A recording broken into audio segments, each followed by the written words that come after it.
안녕하십니까. 10월은 종교개혁의 달입니다. 오늘이 10월 마지막 주일, 종교개혁주일이지요. 종교개혁의 참된 의미를 살리려면 어떻게 해야 합니까? 종교개혁 그러면 뭔가 그냥 자기만 잘 믿는 척, 의로운 척 떠들고 말하고 그런 것이 종교개혁으로 생각하는데, 종교개혁의 참된 의미를 잘 살리려면 종교개혁에서 가장 중요한 것이 무엇인가를 생각해야 돼요. 그 가장 중요한 것이 무엇이냐면은 성경입니다. 성경. 종교개혁은 한마디로 성경에서 이탈한 교회를 성경으로 돌아가자라고 했던 운동이에요. 그래서 우리가 종교개혁주의와 관련해서 정말 중요한 것이 성경의 절대 권위를 인정하는 겁니다. 성경은 하나님의 감동으로 기록된 정확무한 하나님의 말씀이다. 성경이에요. 성경. 성경을 하나님의 말씀으로 믿고 성경으로 돌아가야 되지요. 그래서 그 성경에서 말씀하시는 삼위일체 하나님의 절대 주권을 믿어야 되고, 그래서 그 성경에서 말씀하신 대로 인간은 전적으로 타락하고 부패했기 때문에 전적으로 무능력하다는 것을 믿어야 돼요. 구원 얻을 수 있는 능력이 인간에게는 없지요.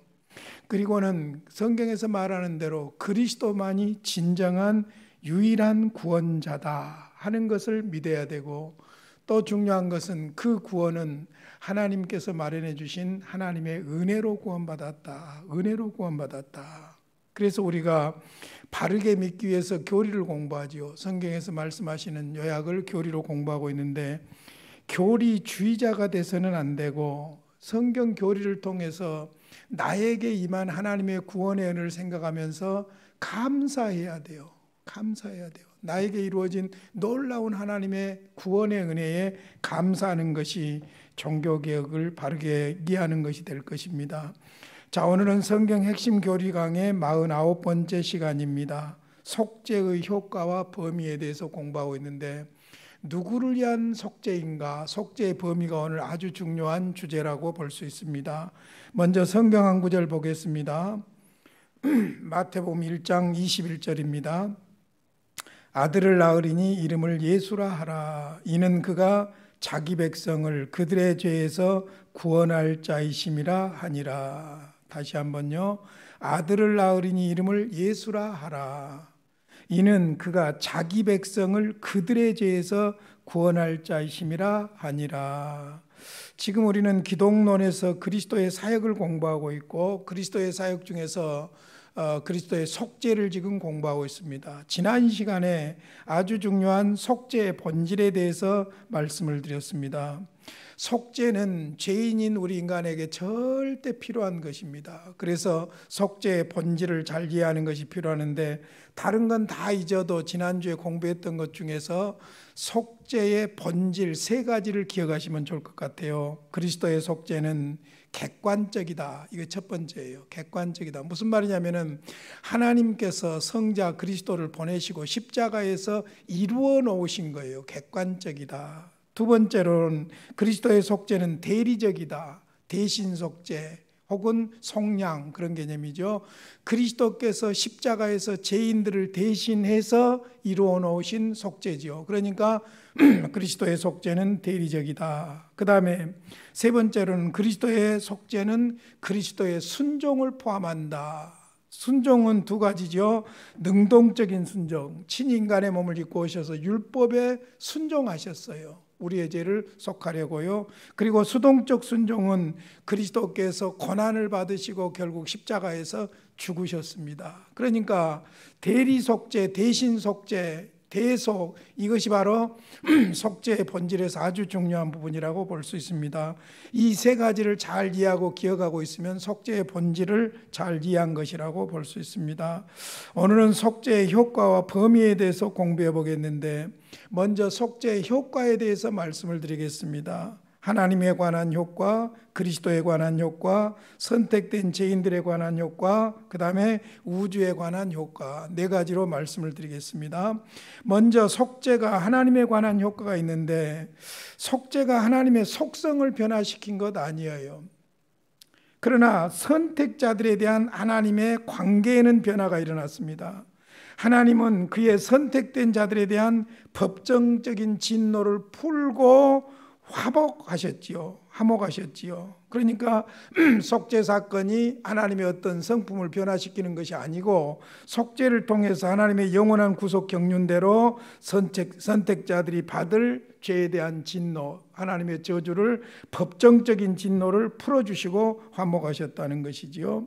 두 번째로는 그리스도에 대한 효과입니다. 그리스도께서 속죄 언약을 완성시킴으로, 성경에서 약속해 오시고 영원전에 하나님께서 계획하셨던 속죄, 구속 언약을 십자가에서 완성시키셨죠. 십자가에서 죽으시고 부활하심으로 말미암아 그래서 영화롭게 하셨습니다. 성경 구절들은 좀 생략하겠습니다.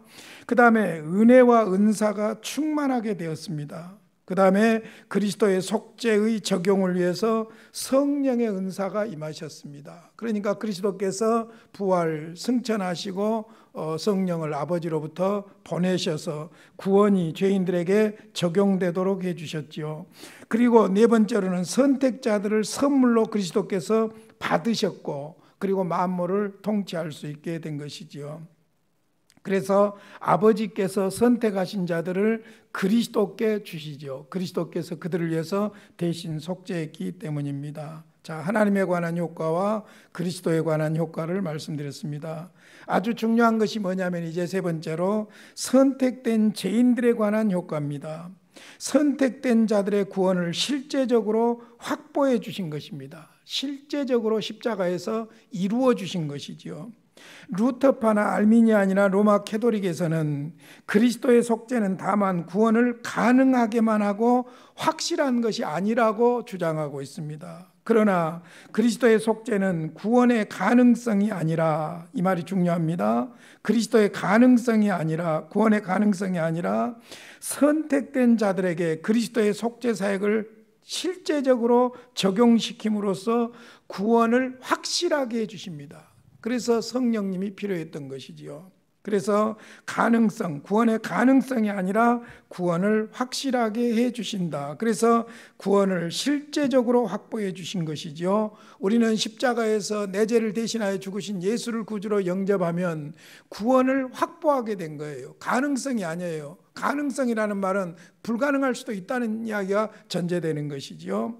두 번째로 선택자의 구원에는 다음과 같은 것을 확보해 주시는데, 나중에 이제 기독론이 끝나고 나서 몇 주 후에 구원론을 공부하게 될 것입니다만은, 구원의 순서에서 나오는 아주 중요한 것들 중에서 첫째는 칭의를 확보해 주셨지요.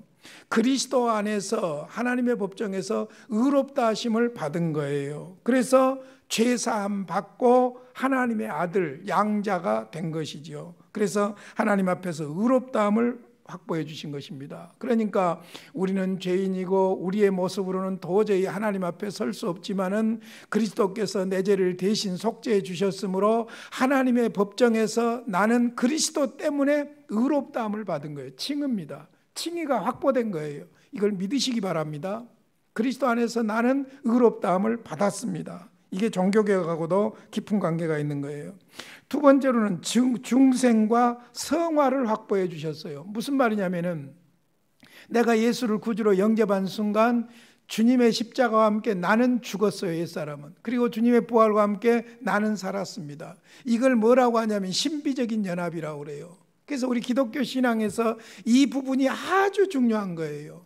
내가 십자가에서 죽으신 예수님을 나의 구주로 영접하는 순간 그리스도의 십자가의 죽으심과 함께 내 죄는 다 용서함을 받았고 이제 그리스도는 내 안에 살아계시는 거예요. 그러니까 기독교는 단순한 종교가 아니라 생명이에요. 생명. 주님이 내 안에, 내가 주님 안에. 성령으로 이게 가능한 거예요. 신비한 연합이에요. 이게 바로 기독교예요. 그러니까 그리스도의 속죄를 통해서 선택자들은, 선택받은 사람들은 중생과 성화를 확보했지요. 그러니 당연하게 세 번째로는 영원한 영화가 확보된 것이지요. 궁극적으로 구원해 주실 겁니다. 성도의 견인이에요. 궁극적으로 구원해 주실 겁니다. 우리에게 가능성을 둔다면 궁극적 구원은 불가능한 거예요. 성도의 견인은 불가능한 거예요. 그러나 그리스도의 속죄의 근거를 두기 때문에 우리는 반드시 영화롭게 구원에 이르게 될 줄로 믿습니다. 그래서 사실 우리가 속죄의 효과에 대해서 하나님에 관한 효과, 그리스도에 관한 효과, 그러지만은 가장 중요한 효과는 죄인된 우리들에게, 선택된 죄인들에게 가장 놀라운 효과를 주었다고 볼 수 있지요. 마지막으로 한 가지 더 말씀드릴 것은 우주에 관한 효과도 있어요.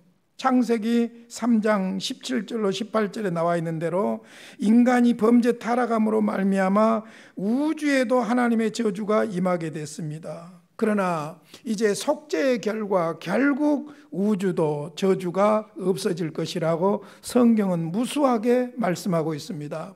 성경 구절들을 홈페이지에서 참고해 보시기를 바랍니다.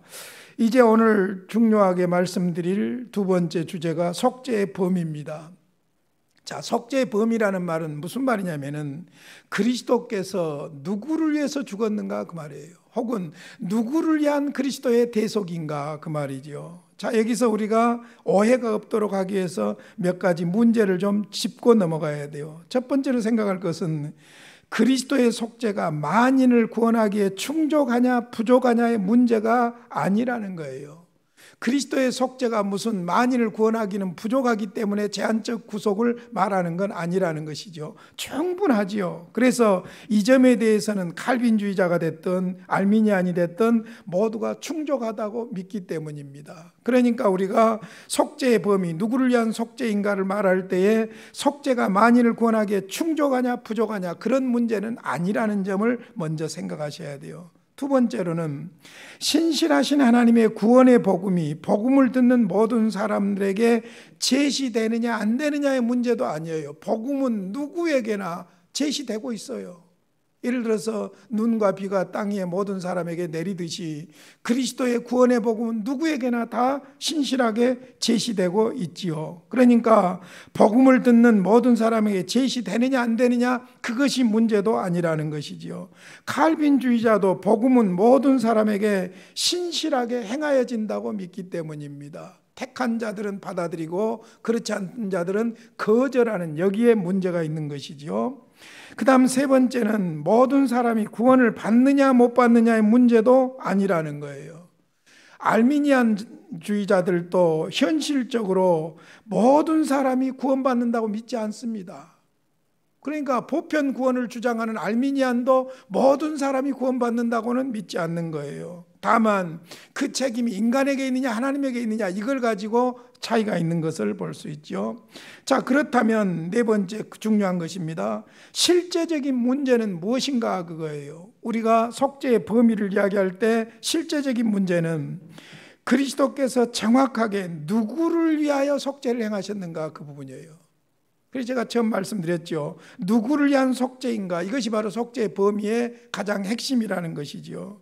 정확하게 누구를 위하여 속죄를 행하셨느냐가 문제지요. 다시 말하면 그리스도의 속죄가 모든 사람을 다 구원하시려고 의도된 것인가. 자유주의자들이 말한 것처럼 만인 구원이라고 그러죠. 이것을 만인 구원 혹은 보편적인 구원이라고도 말합니다. 만인 속죄라고도 말하죠. 아니면 하나님께서 만세전에 선택된 자들만을 위하여 죽으시고 속죄를 행하셨느냐, 이걸 제한적 속죄 혹은 제한적 구원이라고 하고 다른 말로 선택자 구원이라고 말하는 것이지요. 그러니까 선택의 범위에서 문제는 뭐냐면은 만인을 위한 속죄냐 아니면 선택자들을 위한 속죄냐 이겁니다. 그러니까 만인을 위한 구원은 자유주의 신학자들이 주로 이야기를 많이 하고 안 믿는 일반인들이 다 그냥 자기 느낌과 감정대로 이야기해요. 성경적으로 말하지 않고 자기 느낌과 생각대로 이야기하는 거예요. 하나님이 사랑의 하나님인데 어떻게 멸망이 있고 지옥이 있겠느냐, 그런 개념으로 말하기도 하지요. 그래서 만인 속죄 혹은 만인 구원이냐 아니면은 제한적 속죄 아니면은 제한적 구원이냐 택자 구원이냐 하는 것이지요. 여기서 결론적으로 여러분들에게 아예 딱 못을 받고 하나 넘어가는데요. 개혁주의 견해는요, 성경대로 믿는 개혁주의 견해는 제한적 속죄를 말합니다. 속죄의 범위에 있어서 제한적 속죄, 다시 말하자면 하나님이 선택한 자들을 위한 속죄라는 거예요. 그래서 제가 오늘 요절을 마태복음 1장 21절을 소개한 거예요. 아들을 낳으리니 이름을 예수라 하라. 이는 그가 자기 백성의 그들의 죄를 위해서 죽으셨다는 것이죠. 자기 백성, 그들의 죄, 죄 때문에 죽으신 것이죠. 자, 여기에서 이제 서로 다른 속죄의 범위에 대한 견해를 좀 정리하고 나면 제한적 속죄가 아마 뚜렷하게 마음의 정리가 될 것입니다. 다른 속죄의 범위에 대한 견해들, 첫 번째가 유명한 보편적 구원설입니다. 이건 자유주의 신학자들이나 불신자들이 주로 하는 말인데요. 그리스도께서는 모든 사람을 위하여 죽으셨기 때문에 모든 사람이 다 구원을 받는다고 주장합니다. 우리도 그렇게 믿었으면 참 좋겠어요. 그러나 우리의 기분과 감정이나 정서나 느낌이 중요한 것이 아니라 성경이 절대 주권자이신, 구원에 있어서 절대 주권자이신 하나님의 말씀인 성경이 뭐라고 말하느냐가 중요하지요. 그래서 보편적 구원설은 성경적인 가르침이 아니다. 두 번째, 조건적 보편 구원설이라는 것이 있어요. 아미랄더스 같은 사람이 주장한 것인데 참 어떻게 보면은 좀 억지 같은 그런 이론이에요. 모든 사람을 구원하기 위하여 그리스도를 보내려고 하나님이 했는데 하나님이 생각해 보니까 아무도 그리스도를 믿지 않을 것을 하나님이 아시고 목적과 계획을 변경시켜서 모든 사람 중에서 얼마만큼만 구원을 얻게 했다고 합니다. 여러분, 이렇게 믿는다면 우리는 그 하나님 믿을 수가 없어요. 성경에서 자기를 계시하고 계신 신실하신 하나님, 공의로우신 하나님은 믿을 수가 없어요. 우리가 믿는 하나님은 그런 하나님이 아니죠. 인간이 안 받아들일 줄 알고 계획을 바꿔가지고 얼마만을 구원하시기로 했다, 이게 아니에요. 여러분 기억해야 될 것은요, 속죄의 본질에서도 말씀드렸지만 객관적이라는 말이 굉장히 중요한 말이에요. 영원 전부터 하나님은 구원을 계획하신 거예요. 그래서 이루어 오신 거예요. 여기에 신비라고 그랬죠. 제가 우리의 이성으로는 도저히 이해할 수 없는 신비가 있다고 했죠. 우리가 이해하지 못하지만은 영원 전에 구원을 계획하셨고 그 구원 계획을 이루어 오신 거예요. 그렇다고 해서 하나님이 누구를 넘어지게 하고 실족하게 하고 막 그런 하나님이 아니시고, 하나님은 우리의 모든 행동까지도 다 포함해서 영원한 구속 경륜, 영원하신 분이기 때문에 영원한 지혜가 있고 영원한 지혜로서 영원한 구속 경륜을 계획하시고 이루신 분이기 때문에 조건적 보편 구원설도 성경적이 아닙니다. 칼빈주의와 대치되는, 칼빈주의라는 말은 성경 가장 성경적으로 믿는 그런 개혁교회를 말하죠. 반대되는 알미니안주의가 있어요. 알미니안주의는 뭐라고 주장을 하냐면은 그리스도께서 모든 사람을 구원할 목적으로 죽으셨다고 합니다. 그러니까 보편 구원설적인 의미가 있어요. 다만 내가 구원을 선택하면 구원을 얻고 선택하지 않으면 얻지 못하여, 구원의 여부는 누구에게 달려있냐면 개인에게 달려있다는 거예요. 그러니까 보편 구원설하고 좀 다른 점이 뭐냐면은 내가 예수를 구주로 선택하면 구원받을 수 있다는 거예요. 선택하지 않으면 구원을 받지 않는다는 거예요. 자, 이것은 현상적으로 옳은 말이에요. 그렇잖아요. 내가 예수를 구주로 믿고 영접하고 받아들이잖아요. 내가. 그러니까 구원의 주체자를 누구로 삼느냐면 인간으로 삼는 거예요. 그러나 여러분, 성경의 전체적인 가르침을 보면은 칼빈주의의 가르침 그대로 하나님의 절대 주권이에요. 그러니까 창세전에 선택된 사람들은 성령의 감동하심 속에서 예수를 구주로 믿게 되고, 그렇지 않는 경우는 거절하는 경우를 볼 수가 있는 것이지요. 그래서 이사야 선지자는 이것을 무엇에다 비유했냐면은 토기장이로 비유했어요. 토기장이가 흙을 가지고 그릇을 만드는데 자기 주관대로 하잖아요. 어떤 그릇은 이렇게, 어떤 그릇은 저렇게 만들잖아요. 하물며 주권자 하나님께서 그렇게 하실 수 있다는 것이죠. 그런데 만약에 내가 받아들이지 않으면 구원을 못 얻기 때문에 구원의 선택 문제가 나에게 있다고 믿는다면 문제가 있는 것이지요. 하나님이 아무리 구원하려고 해도 내가 거절하면 안 된다는 거예요. 그렇지 않아요. 오히려 성경적인 원리는 불가항력적인 은혜예요. 거절할 수 없게 만들어요, 선택된 자들은. 그래서 성령께서 그들 안에서 예수를 구주로 받아들이도록 공작을 하시는 것이죠. 성부, 성자, 성령 삼위일체 하나님의 주권적인 역사라고 볼 수 있습니다. 그래서 개혁주의 견해, 즉 성경적인 견해는 제한적 속죄를 말씀하고 있습니다. 하나님의 영원한 계획에 의해서 그리스도께서 택한 자들을 위해서 죽으셨다고 믿는 것이지요. 그리스도께서 이미 창세전에 그리스도 안에서 선택된 자들, 조금 이따 성경에서 그 증거들을 찾아보겠습니다만 그들을 위해서 죽었다고 믿습니다. 그래서 제한적 속죄 혹은 선택자 구원, 그렇게 믿습니다. 성경을 보면 분명히 선택과 유기가 나와요.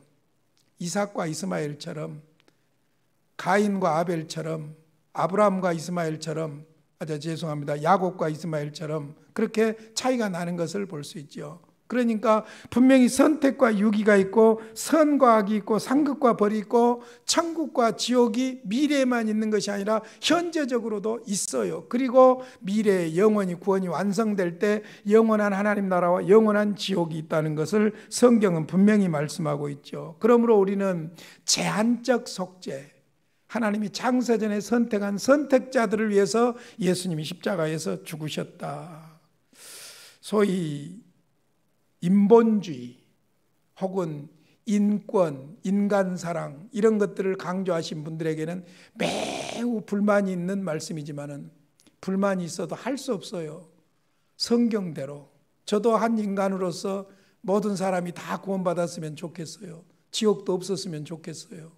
그러나 성경이 가르치는 그대로 우리는 제한적 속죄, 선택자 구원을 믿습니다. 자, 그렇다면 제한적 속죄에 대한 성경적인 증명을 해보도록 하겠습니다. 첫 번째, 그리스도는 하나님의 영원한, 그것도 영원이라는 말은 주권적이라 그 말이에요. 주권적. 그리스도는 하나님의 영원한 계획에 따라서 오셨고 죽으셨다고 성경은 말합니다. 요한복음 1장 14절인데 14절을 보기 전에 1장 1절 여러분이 잘 아시죠? 태초에 말씀이 계시니라. 이 말씀이 하나님과 함께 계시니 이 말씀이 곧 하나님이라. 그러니까 로고스, 예수님, 성자가 곧 하나님, 삼위일체 하나님이라는 것이지요.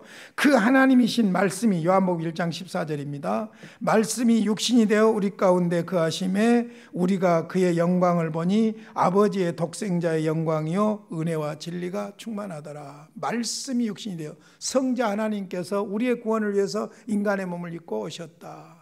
너무나도 중요한 요한복음 3장 16절은 소개할 필요도 없잖아요. 하나님이 세상을 이처럼 사랑하사 독생자를 주셨다. 그래서 그리스도는 하나님의 주권적인 영원한 계획에 따라서 오셨고 죽으셨다는 것이죠. 에베소서 1장 3절 이하를 쭉 보시면은, 오늘 3절부터 7절까지만 읽겠습니다만은 12절까지 쭉 보시면은 성부 하나님의 영원한 구원 계획이 나오고요. 그 계획에 따라서 성자가 오셔서 십자가에서 성취하시고 이루시는 내용이 나오고요. 그 이루어 놓으신 구원을 우리에게 적용시키도록 성령께서 우리 안에서 인치신다고 그러죠. 역사하시는 장면이 에베소서 1장 3절 이하에 구체적으로 설명됩니다. 자, 에베소 1장 3절부터 하나님의 영원한 구속 경륜과 관련해서 아주 중요한 구절이라 그동안에 교리 공부하면서 수없이 소개했던 구절이기도 하지요. 찬송하리로다 하나님 곧 우리 주 예수 그리스도의 아버지께서, 성부를 말하죠. 우리 주 예수 그리스도의 아버지께서 그리스도 안에서 하늘에 속한 모든 신령한 복을 우리에게 주시되, 여기서 중요한 말이 그리스도 안에서요, 성자를 통해서 그 말이에요. 신령한 복은 구원을 말하지요. 하나님의 자녀가 되는 구원. 곧 창세전에 그리스도 안에서 우리를 택하사, 여기에 중요한 말이 택하사예요. 그런데 참 우리가 이해할 수 없는 것이 어떻게 택했다고 그럽니까? 창세전에 택했다는 거예요. 그것도 그리스도 안에서 택했다는 거예요. 그러니까 여러분 신비입니다. 창세전에 그리스도 안에서 우리를 택했다. 여러분, 내가 예수 믿어 구원받은 것은요, 창세전에 하나님이 그리스도 안에서 나를 선택해 주신 거예요. 우리로 사랑 안에서 그 앞에 거룩하고 흠이 없게 하시려고 그 기쁘신 뜻대로 우리를 예정하사 예수 그리스도로 말미암아 자기의 아들들이 되게 하셨다. 하나님의 자녀를 삼아주셨다는 것이죠. 양자를 삼아주셨다는 것이죠. 그러니까 신령한 복이라는 것은 무엇이냐면은 창세전에 그리스도 안에서 선택하시고 그리스도로 말미암아 아들들이 되게 해주시는 구원의 복이 바로 신령한 복이라는 것이죠. 이는 그가 사랑하시는 자 안에서 우리에게 거저 주시는 바 그의 은혜의 영광을 찬송하게 하려는 것이라. 그러니까 하나님이 창세전에 그리스도 안에서 선택하시고 은혜로 구원해 주셨기 때문에 우리가 드릴 수 있는 것은 하나님, 구원의 하나님을 찬송할 수밖에 없는 거예요. 감사, 찬양할 수밖에 없는 것이죠. 찬송을 노래라고만 생각하지 마세요, 여러분. 구원받은 사람들은요, 입으로, 말로, 곡조로, 삶으로 하나님을 찬양할 수밖에 없는 것이죠. 은혜의 영광을 찬송하게 하려는 것이라. 우리는 그리스도 안에서 그 은혜의 풍성함을 따라 그의 피로 말미암아 속량 곧 죄사함을 받았느니라. 그리스도의 십자가의 보혈로 말미암아 속량, 속죄, 죄사함이죠. 죄사함을 받았느니라 분명하게 말씀하고 있지요. 뿐만 아니라 성경이 제한적 속죄를 실질적으로 말씀하고 있습니다. 오늘 요절로 소개해드렸던 마태복음 1장 21절 아들을 낳으리니 이름을 예수라 하라. 우리의 구원자 예수의 이름의 뜻이 무엇이냐면 이는 그가 자기 백성을 그랬어요. 자기 백성을, 인류를 그러지 않았어요. 자기 백성을 그들의 죄에서 구원할 자이심이라. 선택된 사람들의 죄를 대신해서 구원하시기 위해서 십자가에서 죽으셨다는 것이죠. 요한복음 10장 11절로 15절과 핵심적인 26절을 보면 예수님께서 직접 하신 말씀이에요. 나는 선한 목자라. 선한 목자는 양들을 위하여 목숨을 버리거니와. 자, 양들을 위하여 목숨을 버리는 목자가 그리스도지요. 근데 그 양들이 누군가 계속 보면 싹구는 목자가 아니요 양도 제 양이 아니라 내 양이 있고 아닌 양이 있다는 거예요. 전제하고 있죠. 내 양과 아닌 양이 있다는 것이요. 이리가 오는 것을 보면 양을 버리고 달아나니 이리가 양을 물어가고 또 해치느니라. 달아나는 것은 그가 싹군인 까닭에 양을 돌보지 아니함이니. 자, 중요합니다. 14절 나는 선한 목자라. 나는 내 양을 알고 양도 나를 안다. 그러니까 그리스도의 양이 있고 그리스도의 양이 아닌 자가 있다는 것이죠. 그 말은 무슨 말입니까? 그리스도께서 대신 죽은 자가 있고 그렇지 않는 자가 있다는 것이죠. 아버지께서 나를 아시고 내가 아버지를 아는 것 같으니 나는 양을 위하여 목숨을 버리노라. 너희가 내 양이 아니므로 믿지 아니하는도다. 정확하게 말하고 있어요. 내 양이 아니기 때문에 믿지 않는다. 사도행전 20장 28절에 보면은 바울 사도가 에베소 교회 장로들을 불러서 마지막 작별을 하면서 주신 말씀 중에 한 부분이에요. 여러분은 장로들에게 부탁하는 겁니다. 자기를 위하여 또는 온 양떼를 위하여 삼가하라. 온 양떼는 교인들을 말하죠. 구원받은 교인들을 말하죠. 삼가라. 성령이 그들 가운데 여러분을 감독자로 삼고 하나님이 자기 피로 사신 교회를 보살피게 하셨느니라. 그러니까 교회란 자기 피로 사신 교회예요. 속죄한 교회죠. 예수를 믿어 구원받은 사람들이 바로 교회인 줄로 믿습니다. 그러니까 현상적으로는 교회 안에 교인이 아닌 사람도 있을 수 있겠지만은 어찌됐든 성령으로 진정으로 거듭난 그리스도인들이 바로 교회, 하나님의 백성들이라는 것이죠. 에베소서 5장 25절로 27절에 보면 아주 재미있는 비유가 나옵니다. 가정의 원리를 설명하면서 그리스도와 교회의 관계를 설명하고 있어요. 남편들아 아내 사랑하기를 그리스도께서 교회를 사랑하시고 그 교회를 위하여 자신을 주심같이 하라. 자, 그리스도가 자신을 누구에게 줬다고요? 교회, 믿는 자들, 궁극적으로 보면 선택된 자들이죠. 이는 곧 물로 씻어 말씀으로 깨끗하게 하사 거룩하게 하시고 자기 앞에 영광스러운 교회로 세우사. 자기 앞에 영광스러운 교회지요. 티나 주름 잡힌 것이나 이런 것들이 없이 거룩하고 흠이 없게 하려 하심이라. 그러니까 그리스도께서 교회를 위해서 피 흘리셨다, 속죄하셨다, 죽으셨다를 말합니다. 로마서 8장 32절로 35절 보시면 자기 아들을 아끼지 아니하시고 우리 모든 사람을 위하여 내주시니가. 자, 재밌는 표현이에요. 모든 사람을 위하여 내주시니가 그랬어요. 우리 모든 사람을 위하여 내주시니가 어찌 그 아들과 함께 모든 것을 우리에게 주시지 아니하겠느냐. 누가 능히 하나님께서 택하신 자들을 고발하리요. 그러니까 여기 우리 모든 사람을 위하여 이 말은 제한적으로 하나님께서 택하신 자들하고 연결되어 있어요. 택하신 자들을 고발하리요. 의롭다 하시는 이는 하나님이시니 누가 정죄하리요.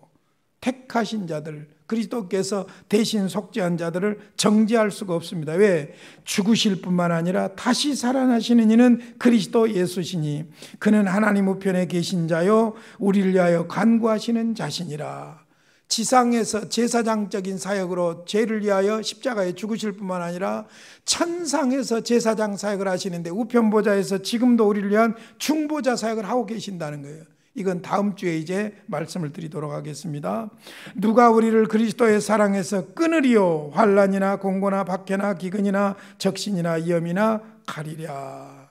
자, 이와 같이 성경이 제한적 구속을 분명하게 말씀하고 있다는 것입니다. 그리고 세 번째로는 그리스도의 중재적 사역과 제사적 사역이 병행하고 있어요. 제사적 사역은 그리스도께서 지상에서 제사장으로서 백성의 죄를 대신한 사역을 말하고, 중재적 사역은 천상에서 우편보좌에서 그의 백성들을 위하여 중재하시고 간구하시는 사역이죠. 그러니까 하나님의 법정에서 우리에게는 변호사가 계셔요. 우리를 변호해 주시는 분이 계셔요. 우리 죄를 대신해서 십자가에서 죽으신 그리스도를 말하죠. 그래서 요한복음 17장 9절은, 요한복음 17장은 잘 아시는 대로 예수님의 중보 기도지요. 그야말로 중보 기도지요. 우리가 하는 기도가 중보 기도가 아니에요. 중보 기도는 주님만이, 구속자 대속하신 주님만이 할 수 있죠. 내가 그들을 위하여 비옵나니 내가 비옵는 것은 세상을 위함이 아니요 내게 주신 자들을 위함이니이다. 그들은 아버지의 것이로소이다. 예수님은 아버지의 백성들을 위해서 오셨고 십자가에서 죽으셨고, 그리고 아버지의 백성들이 그를 믿게 되어 있고, 그를 믿는 그들을 아버지께서는 성자에게 주셨다는 거예요. 그래서 내게 주신 자들은 아버지의 것이고, 그러므로 아버지의 손에서 아무도 빼앗을 수가 없다. 이것이 성경적인 원리지요. 그 다음 네 번째로 마지막입니다. 그리스도의 속죄는 구원을 가능하게 한 것이 아니라 확보하셨다. 왜 제가 이 말씀을 지금 드리냐면은, 아까 서론에서 말씀드린 대로 알미니안이나 그 다음에 로마 캐톨릭이나 루터파에서는 구원의 가능성을 열어두셨다고만 보지 확보하는 걸로 보지 않기 때문에, 그게 아니라 성경은 구원을 가능하게 한 것이 아니라 확보하셨다는 것입니다. 로마서 5장 10절, 곧 우리가 원수 되었을 때 그의 아들의 죽으심으로 말미암아 하나님과 화목하게 되었은즉, 뭡니까? 그리스도의 십자가와 함께 우리는 이미 구원받았어요. 그를 믿는 자들은 구원받았어요. 하나님의 자녀가, 양자가 되었어요. 화목하게 된 자로서는 더욱 그의 살아나심으로 말미암아 구원을 받을 것이니라. 당연히 장차 영원한 구원을 받을 것이라는 것이죠. 고린도후서 5장 21절입니다. 하나님이 죄를 알지도 못하신 이를, 예수 그리스도 성자지요, 우리를 대신하여 죄로 삼으신 것은 우리로 하여금 그 안에서 하나님의 의가 되게 하려 하심이라. 하나님 앞에서 내 자신으로는 도저히 의롭다함을 받을 수 없지만은 내 죄를 대신하여 십자가에서 죽어주신 예수를 믿음으로 말미암아 하나님 앞에서 나는 의가 되었다. 내 의는 내 의가 아니라 그리스도의 의예요. 그리스도로 말미암아 의롭게 된 것이죠. 갈라디아서 1장 4절에 보면은요, 정확하게 정리해 줍니다. 그리스도께서 하나님 곧 우리 아버지의 뜻을 따라, 영원한 구속 경륜을 따라 이 악한 세대에서 우리를 건지시려고 우리 죄를 대속하기 위하여 자기 몸을 주셨다. 우리를 죄에서 대신 속죄하기 위해서 자기 몸을 주셨다. 십자가에서 대신 죽으셨다. 영광이 그에게 세세토록 있을지어다. 아멘. 그랬습니다. 자, 갈라디아서 3장 13절에는 더 리얼하게 나옵니다. 그리스도께서 우리를 위하여 저주를 받은 바 되었다. 율법은, 죄는 반드시 공의로우신 하나님의 저주, 형벌을 받을 수밖에 없어요. 그 형벌을 그리스도께서 받으셨다는 것이죠. 이것이 바로 수동적 순종이죠. 수동적 순종, 고난을 당하시고 십자가에서 저주를 받으셨어요. 율법의 저주에서 우리를 속량하셨으니 기록된 바 나무에 달린 자마다 저주 아래 있는 자라 하였음이라. 이는 그리스도 예수 안에서 아브라함의 복이 이방인에게 미치게 하고 또 우리로 하여금 믿음으로 말미암아 성령의 약속을 받게 하려 함이라. 그리스도께서 우리를 위하여 저주를 받았다. 율법의 저주에서 우리를 속량하셨다. 할렐루야. 믿으시기를 바랍니다. 가능성이 아니에요. 구원을 확보해 주신 거예요. 에베소서 1장 17절 우리 주 예수 그리스도의 하나님 영광의 아버지께서 지혜와 계시의 영을 너희에게 주사 하나님을 알게 하시고, 내가 하나님을 알게 된 것은, 내가 예수 그리스도를 구주로 믿게 된 것은 계시의 영, 성령을 우리에게 주셨기 때문에 가능했다는 것이죠. 자, 이제 마지막으로 제한적 속죄 교리에 대한 반론들이 있습니다. 다 성경적인 근거를 가지고 반론을 해요. 자, 첫 번째로는 세상이라는 단어 때문에 오해를 합니다. 그리스도께서 세상을 위하여 죽으셨다는 선구들이 있지 않는가, 그것이죠. 요한복음 1장 29절에 세례 요한이 그러잖아요. 보라, 세상 죄를 지고 가는 하나님의 어린 양이로다. 또 요한복음 3장 16절 잘 아시는 대로 하나님이 세상을 이처럼 사랑하사, 세상이라고 분명하게 말하고 있지요. 그러나 이런 성경 구절들, 세상을 인류의 각 개인으로 오해하고 있는 것이 바로 잘못된 것이죠. 세상이라는 개념을 인류 전체를 말하고 있는 것으로 오해하고 있기 때문입니다. 자, 성경에 보면 세상이라는 말이 여러 가지 의미를 가지고 있는 것을 볼 수 있습니다. 예를 들면 누가복음 2장 1절에 보면 가이사 아구스토가 영을 내려 천하로 다 호적하라 하셨으니, 천하라고 하니까 하늘과 땅 아래 모든 세상이 아니죠. 가이사 아구스토 황제가 다스리는 영역 안을 온 천하라고 쓰고 있는 거예요. 또 예를 들어서 요한복음 1장 10절에 보면은 예수님께서 세상에 오셨으나 세상이 그를 알지 못하였다. 세상이라는 개념이 바로 사람을 이야기하는 개념으로 쓰이기도 하지요. 로마서 1장 8절 같은 경우 보면은 먼저 내가 예수 그리스도로 말미암아 너희 모든 사람에 관하여, 여기에 모든 사람이라고 그러는데, 내 하나님께 감사함은 너희 믿음이 온 세상에 전파됨이라. 여기에 모든 사람은 뭐하고 관련되어 있냐면 바로 믿는 사람이라는 것이 그 다음 문맥에서 분명하게 드러나는 것을 볼 수 있죠. 그러니까 세상이라는 말 자체가 여러 가지 의미를 가지고 있다는 것이 반론이고, 그 다음에 세상이라는 말이 사람에게 사용될 때도 항상 모든 사람을 포함하지는 않는 거예요. 제한적으로 쓰이고 있는 것을 볼 수 있죠. 그러니까 세상이라는 단어를 오해함으로 말미암아 보편 구원을 이야기하려고 하는 것이고, 두 번째로는 그 성경에 보면 그리스도께서 모든 사람을 위하여 죽었다고 하지 않았는가, 그거예요. 자, 예를 들어서 로마서 5장 18절 같은 경우 보면 한 범죄로 많은 사람이 정죄를 받았다. 한 범죄는 아담의 범죄를 말하죠. 한 의로운 행위로 많은 사람이 의롭다 하심을 받아 생명에 이르렀느니라. 한 의로운 행위는 그리스도의 속죄 사건이죠. 여기에 많은 사람, 그러니까 모든 사람을 위하여 죽었다고 오해하는 것이죠. 그 외에 지금 여러분들이 홈페이지에 보시면 성경 구절들이 쭉 나옵니다만은, 여기를 문맥적으로 보면은요, 그리스도 안에 있는 모든 사람을 말하는 것이지 모든 일반인을 다 말하는 것은 아니다는 것을 분명하게 알 수가 있어요. 그 성경 구절들을 여러분들이 찾으시면서 한번 문맥을 일일이 보시기 바랍니다. 세 번째로, 그리스도께서 이하여 죽은 자들이라도 실족하고 멸망한다는 가능성을 말하고 있는 성경 구절들이 있지 않는가. 예를 들어서 로마서 14장에 보면은 음식에 관한, 먹고 못 먹고 하는 음식에 관한 문제로 바울 사도가 이야기하고 있는데, 예를 들어서 로마서 14장 15절에 보면 그리스도께서 대신하여 죽으신 형제를 내 음식으로 망하게 하지 말라. 그러니까 여기서 망하게 하지 말라, 구원받은 사람도 망할 수 있다고 말하고 있지 않느냐, 그렇게 해석을 하는 거예요. 그런데 그렇지 않습니다.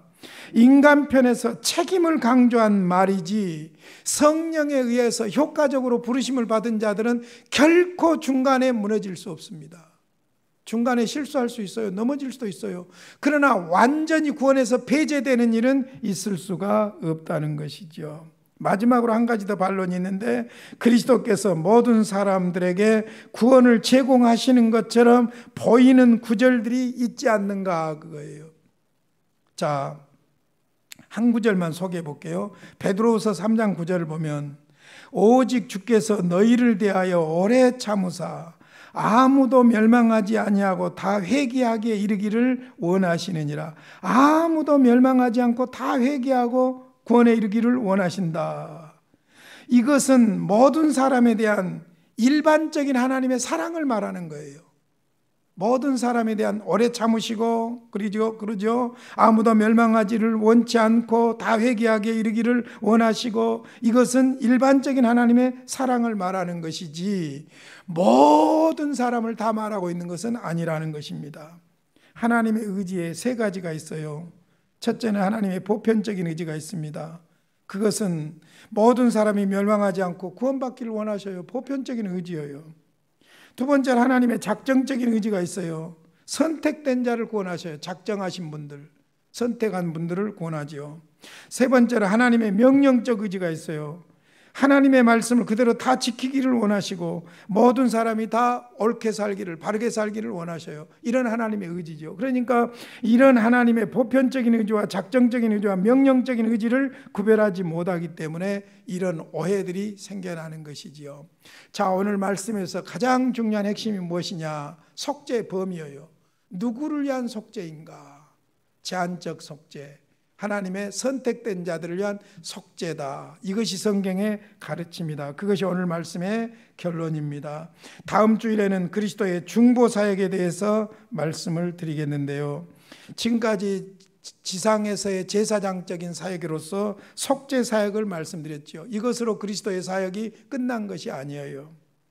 승천하시고 우편보좌에서 천상에서 제사장적인 사역을 하시는데 그게 바로 중보사역인데, 지금 우리를 위해서 그 중보사역을 하고 계시는 것이지요. 그러니까 이제는 인간이 만든 성소가 아니라 참된 성소 하나님 보좌에서 우리들을 위해서 지금도 중보사역을 하고 계십니다. 그 부분을 다음 주에 말씀을 드리겠습니다. 그러면 속죄사역에 대한 설명이 거의 마무리가 되고, 그 다음 주에는 이제 왕직에 대해서 말씀을 드릴 수가 있겠습니다. 기도하겠습니다. 고마우신 아버지, 감사합니다. 나 같은 것을 창세전에 그리스도 안에서 선택해 주시고 도저히 내 지혜로는 내 이성으로는 믿을 수 없는 십자가에서 내 죄를 대신하신 예수를 구주로 믿게 하시고 구원받는 놀라운 은혜를 주시니 감사합니다. 이 은혜가 내 삶을 평생 이끌어 주시옵소서. 인간적인 생각으로 넘어지지 않도록 성령님 도와 주시옵소서. 예수님의 이름으로 기도하옵나이다. 아멘.